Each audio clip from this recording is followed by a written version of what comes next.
బాబు నమస్తే అమ్మా. నమస్తే.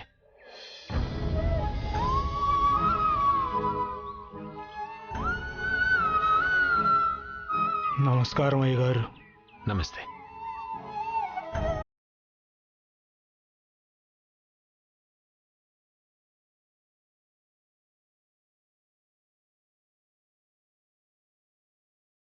అరుణ్ బాబు మళ్ళీ ఊళ్ళోకి వచ్చాడేట్రా? జమీందార్ గారు రానిస్తారంటావా? రానిపోయినా పర్లేదు బాబాయ్, పెళ్ళం పిల్లల్ని తీసుకురాలేదుగా. అయినా తండ్రి కొడుకుల మధ్య గొడవలు ఎన్నాళ్ళరా? ఎప్పటికైనా తిరిగి రావాల్సిందేగా.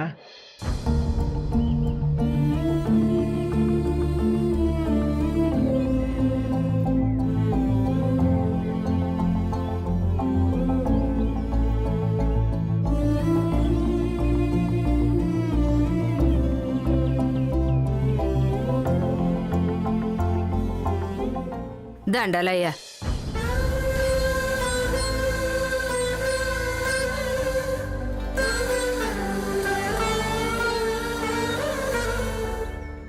ఒడ్లు అమ్మగా వచ్చిన 33,48,000 రూపాయలు అకౌంట్లో జమ చేశాం అయ్యగారు. ఉల్లిగడ్డలు వచ్చే నెలలో రేట్లు పెరుగుతున్నాయి అయ్యగారు. వాటిని గోడౌన్లో నిల్వ చేశాం. ఇకపోతే మిర్చి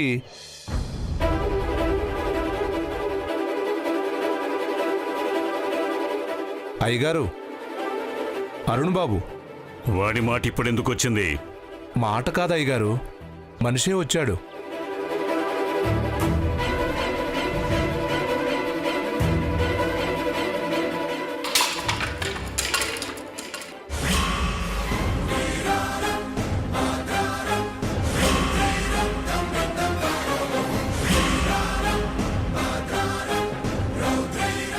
నా మాట కాదని ఈ గడప దాటినప్పుడే నాకు కొడుకు లేకుండా పోయాడు. నా ఇంట్లో అడుగు పెట్టద్దని చెప్పండి శాస్త్రి గారు. ఎందుకొచ్చాడో అడగండి శాస్త్రి గారు. ఆవేశంలో పెళ్ళాం చేయబట్టుకుని ఇంట్లోంచి బయటికి వెళ్ళినంత సులువు కాదు బతకడం అంటే అని తెలిసొచ్చిందా? ఈ గడప ముందు నిలబడి సాయం కావాలని చేయి చాచిన ఎవ్వరినీ కాదనలేదు. ఏం కావాలో కనుక్కుని గడప ముందే దానం చేశామనుకుని నా పేరు చెప్పి వేసేయండి. ఏదో కావాలన్న ఆశతో వచ్చేవాణ్ణే అయితే అసలు వదిలి వెళ్లేవాణ్ణే కాదని చెప్పండి శాస్త్రి గారు.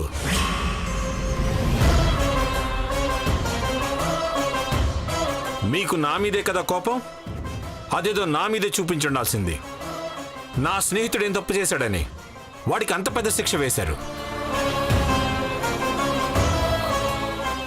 నా స్నేహితుడిగా, సాటి మనిషిగా నాకు ఆశ్రయం ఇవ్వడం, నన్ను ఆదుకోవడమే వాడు చేసిన తప్ప?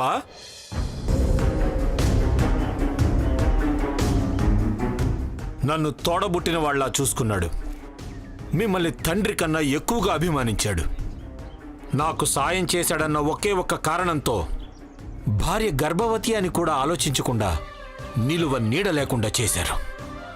పొలాలు లాక్కున్నారు. మీకు ఎదురు నిలిచే ధైర్యం లేక ఈ ఊర్లో ఎవరూ సాయం చేయకపోతే ఉన్న ఊర్లోనే దిక్కులేని వాళ్లాగా బతికాడు. పురిట్లోనే భార్యను పోగొట్టుకున్నాడు. పాపం పసివాళ్ళు ఈ వయసులోనే తల్లిని దూరం చేసుకున్నారు. అంతటికీ కారణం మీరే నాన్న. ఎందుకింత పాపం చేశారు? ఏం చేసి ఈ పాపాన్ని కడుక్కోగలరు? చాలు శాస్త్రి గారు, అయిపోతే ఇక బయలుదేరమని చెప్పండి. అయిపోవడమా? అప్పుడే ఎక్కడ అయిపోతుంది? చేసిన పాపం ఊరికే పోతుందా? ఆ పసివాళ్ల ఏడుపు విని ఎవ్వరైనా అయ్యో పాపం అన్న ప్రతిసారి ఆ మాటే శాపమై మిమ్మల్ని వెంటాడుతూనే ఉంటుంది. ఇంతకింతగా అనుభవించేలా చేస్తుంది. ఆ రోజు మీరు ఎంత ఏడ్చినా చేసిన పాపానికి ప్రాయశ్చిత్తం దొరకదు.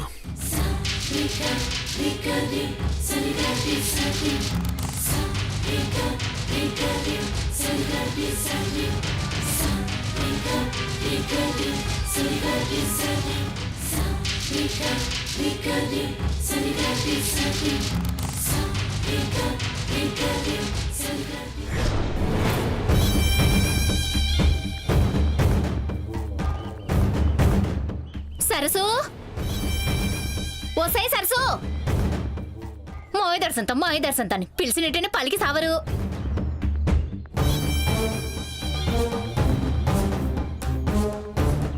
ఓసై సరస్వతి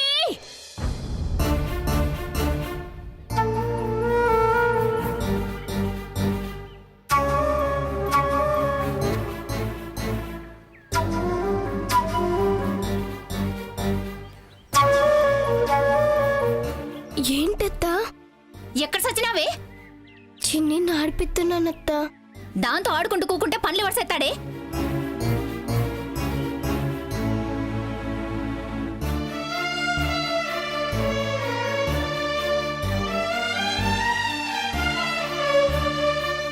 ఇదిగా ఈ 10 రూపాయలు పట్టుకెళ్ళి సెట్టు గారి కొట్టుకెళ్ళి పంచదార తీసుకురాపా. సరే అత్తా. ఏయ్ అటెక్కడికి వెళ్తున్నావు? చెల్లిని కూడా తీసుకెళ్తానత్తా. నువ్వెక్కడికి వెళ్తే అక్కడికి, అది నీకు తోడా? ఎల్లెలే మా ఐదర్శంతని నేను కాబట్టి ఏగుతున్నాను.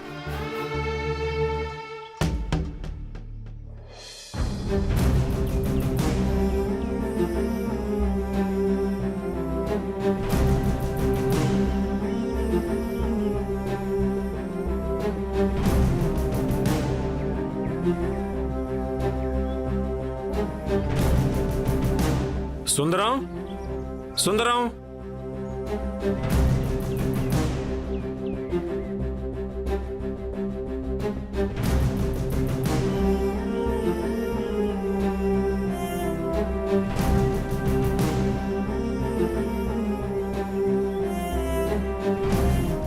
నేనమ్మా అరుణ్ ప్రసాద్ని, ఈశ్వర్ ప్రసాద్ గారు వాళ్ళ అబ్బాయిని. ఏదో నాటకం ఉందని పక్కూరికెళ్ళాడు. రేతిరికి గాని తిరిగి రాడు. అయినా మీరేటి బాబు ఇలా వచ్చారు? ఎవరెట్టా పోయినా మీరు మంచిగానే ఉన్నారు కదా, ఇంకా ఇక్కడేం పనుందని వచ్చారు? నువ్వు అలా అనడంలో తప్పేం లేదమ్మా. నా వల్ల జరిగిన పొరపాటు అలాంటిది. భార్య పిల్లలతో ఒట్టి చేతులతో ఊరు దాటిపోతున్నప్పుడు జగన్నాథం భార్య ఉమా తన నగల్ని పెట్టుబడిగా ఇచ్చి సాయం చేస్తే నేను మాత్రం వాడికి ఏమీ చేయలేకపోయానమ్మా. చివరికి వాడి భార్య హాస్పిటల్లో ఉన్నా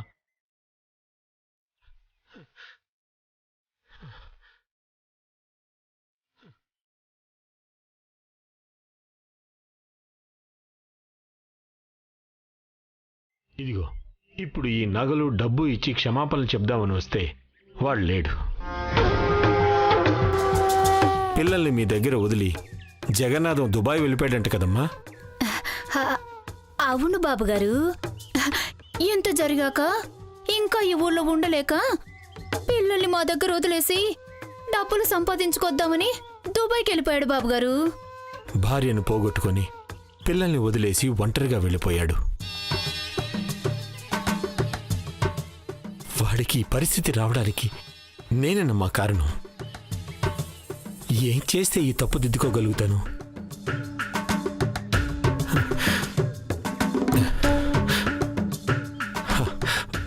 వాడి పిల్లల్ని నాతో పంపించమ్మా.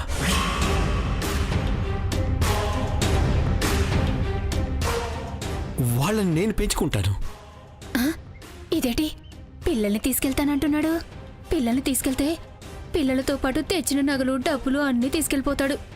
అయినా ఇంత ముద్ద పడెత్తే ఇంటడి సాకిరి చేస్తాది. ఉంటే నట్టమేట్లేదులే. ఏంటమ్మా ఆలోచిస్తున్నావు? జరిగిపోయిన దాన్ని మార్చే శక్తి నాకు లేదు. కనీసం వాడి పిల్లలనైనా పెంచుకుంటే నా వల్ల జరిగిన తప్పు కొంచెమైనా సరిదిద్దుకున్నట్టు అవుతుంది. పంపించమ్మా. మీరు చెప్పింది నిజమే బాబుగారు.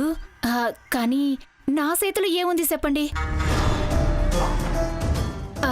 అన్నయ్య ఏమో మళ్ళీ మీ మొహమే చూడకూడదు అనుకుంటున్నాడు. పిల్లల్ని మీ దగ్గర పెడితే ఒప్పుకుంటాడా? అయినా ఈ పిల్లలు మాకేం బరువైపోరండి బాబుగారు. అవసరమైతే ఒక పూట పస్తులుండైనా వాళ్ళని పెంచుకుంటాం గాని వదిలేం కదా బాబుగారు. నువ్వు చెప్పింది నిజమేనమ్మా. నా వల్ల ఇంత అన్యాయం జరిగిన తర్వాత వాడు మళ్ళీ నా మొహం ఎందుకు చూస్తాడు? కొంతమందికి చేసిన తప్పులు దిద్దుకునే అవకాశం ఉంటుంది. కనీసం నాకు క్షమాపణలు చెప్పుకునే అవకాశం కూడా లేకుండా పోయింది. జీవితాంతం నేను ఈ బాధ భరించాల్సిందే.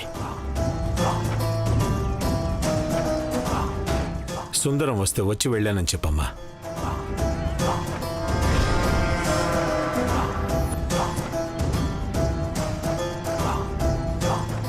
కనీసం ఈ నగలు డబ్బు అయినా ఉంచమ్మా. పిల్లల్ని పెంచడానికి పనికొస్తుంది. నా మొహమే చూడని వాడు నేనిచ్చే డబ్బు వాడు తీసుకోడని నాకు తెలుసు. కానీ ఇవి వాడి నగలే, వాడికి రావాల్సిన డబ్బేనమ్మా. ఉంచమ్మా. వస్తానమ్మా.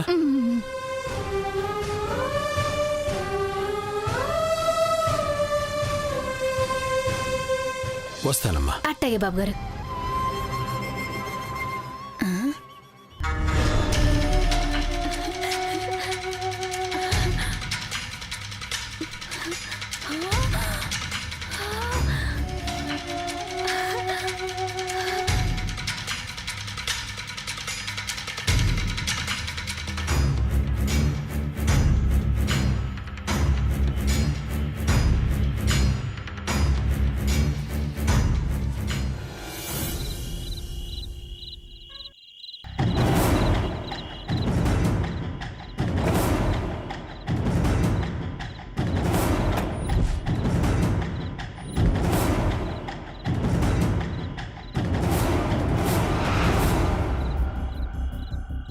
ఈ డబ్బంతా నాదే, ఈ నగలన్నీ నాయే.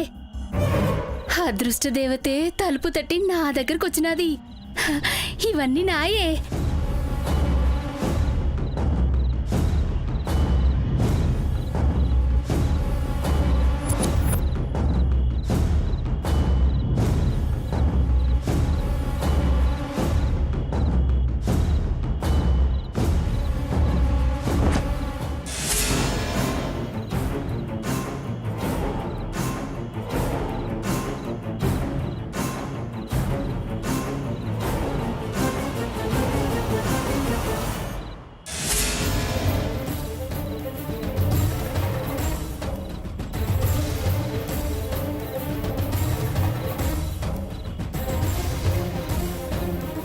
నాగమణి, ఏం చేస్తున్నా ఇక్కడ? ఏటయ్యా మంచి నీళ్ళలేసినావా? నేను తెల్లారి కూరలోకి బఠానీలు నానబెడదామని వచ్చినాను. నువ్వెళ్ళు, నేను నీళ్ళు తెత్తాను. బఠానీలన్నీ కట్టగట్టి మెడలో వేసుకున్నట్టున్నావు.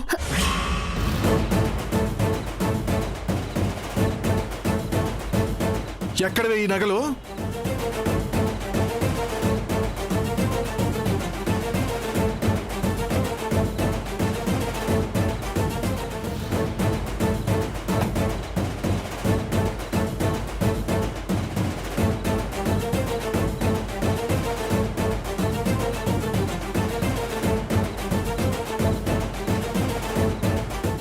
అడుగుతోంది నిన్నే.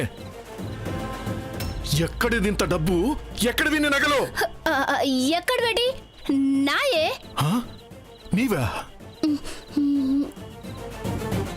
నీ మొగుడు నాటకాలేసి సంపాదించినవా లేక నీ పుట్టింటోళ్ళు పంపించినయా? ఎక్కడి నుంచి వచ్చాయి?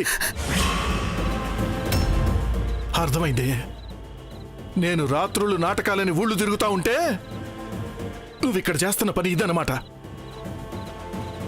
చెప్పవే, ఎక్కడన్నా దొంగతనం చేశావా లేకపోతే ఎవడన్నా ఇచ్చాడా?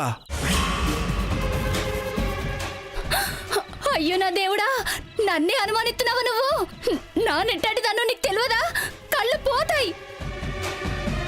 ఇప్పుడు ఇవన్నీ ఎక్కడో చెప్పకపోతే నేనే నీ కళ్ళు పీకేస్తాను. చెప్పవే, ఎవడిచ్చాడు ఈ డబ్బంతా? ఇగో, నన్ను ఇంకో పార ఆ మాట అన మాకు. చెప్తానులే. పొద్దున మన అరుణ్ ప్రసాద్ బాబు గారు వచ్చి ఇచ్చినారు. అరుణ్ ప్రసాదా? నీచుడు ఎందుకు వచ్చాడు? అసలు వాడు డబ్బులు ఇస్తే నువ్వెందుకు తీసుకున్నావు? అవసరానికి బావ దగ్గర ఉన్నదంతా ఊడ్చుకెళ్ళి మా సిల్లి సావుకి బావ ఊరదిలి వెళ్ళిపోవడానికి నా మేనగోడళ్ళు తల్లి లేని బిడ్డలు అయిపోవడానికి అన్నిటికీ ఆ మొగుడు పెళ్ళాలే కారణం. అంతా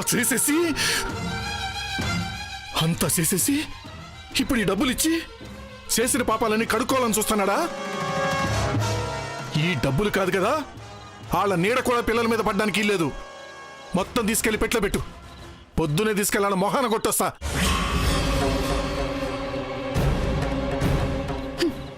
ఏడ్చినట్టుంది నీ ఎవరు. ఇంటికి వచ్చిన మహాలక్ష్మిని ఎల్లగొడతావా? అయినా ఇది వాళ్ళ డబ్బని ఎందుకు అనుకుంటున్నావయ్యా? మీ బావ దగ్గర తీసుకెళ్ళిన డబ్బే తిరిగిచ్చినారనుకో. నెల నెల డబ్బులు పంపిస్తానన్న అలయ్యా ఇంతదాకా సిల్లిగవ్వ కూడా పంపలేదు. ఇప్పుడు ఇది కూడా వద్దంటే వాళ్ళని ఏం పెట్టి పోసిస్తావు? పిల్లల పెళ్ళిళ్ళు ఎట్టాసేస్తావు? ఆ పిచ్చిదానికి వైద్యం వెంటసేయిస్తావు. ఈ డబ్బులు నగలు తీసుకోవడం బావకి నచ్చదు.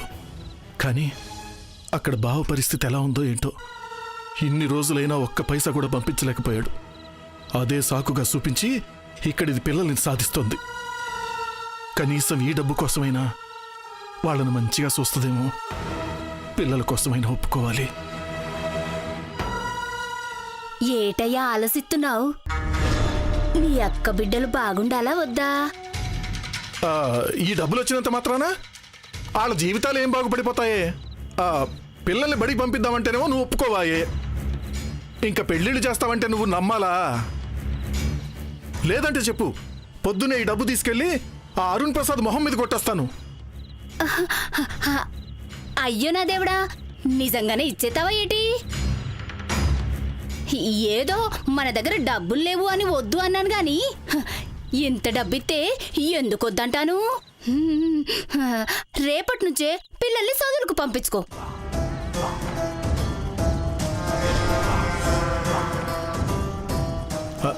సర్లే, ఆ డబ్బు నగలు జాగ్రత్త. ఉన్నాయి కదా అని వేసుకుని తిరక్కు, అందరు కళ్ళు పడతాయి. ఆ మాత్రం తెలీదో ఏటి? నేను చూసుకుంటాను గాని నువ్వు వెళ్ళి పడుకో.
ఒక్క కాకి కూడా కనిపించడం లేదేంటి పంతులు గారు? ప్రతి సంవత్సరం పెడుతున్నారు, కానీ ఏ ఏడు కాకులు ముట్టుకోవడం లేదు. అంటే ఆమె ఆత్మ శాంతించడం లేదేమో.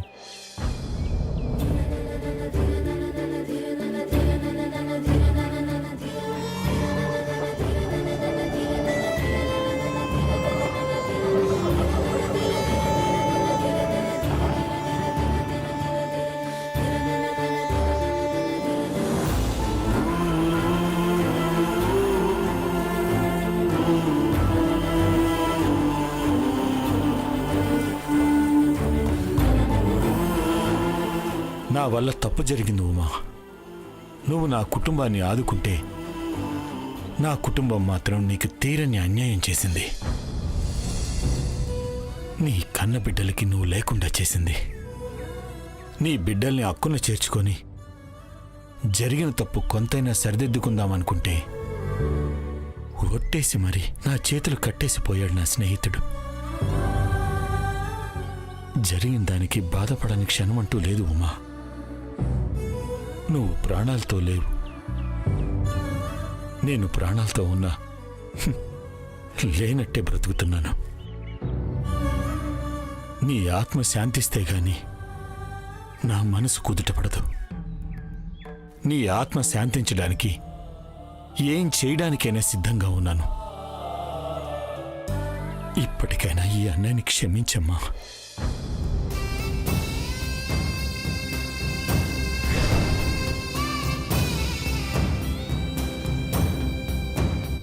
ఈ జన్మకి నన్ను క్షమించవని అర్థమైపోయింది ఉమా.